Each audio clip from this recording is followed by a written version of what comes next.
Meni xo'jayinning Assalomu alaykum qadrli obunachilar. Mana bugun kichkina kolonkachani remont qilishga olib kelgan ekanlar.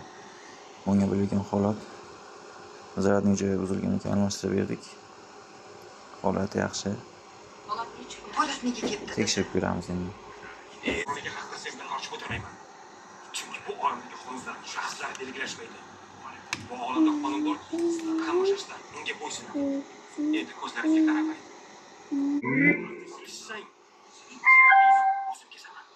Qonunga amal qil.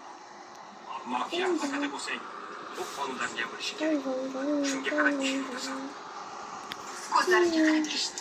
Bu da'voni olishdan maqsad. Kimga shunaqa xizmatlarimiz kerak bo'lsa, Men uchun shaxslar muhim emas. Chaqirib, shuni menga telefon qilib kelaverasizlar. Meni aslo qiziqtirmaydi.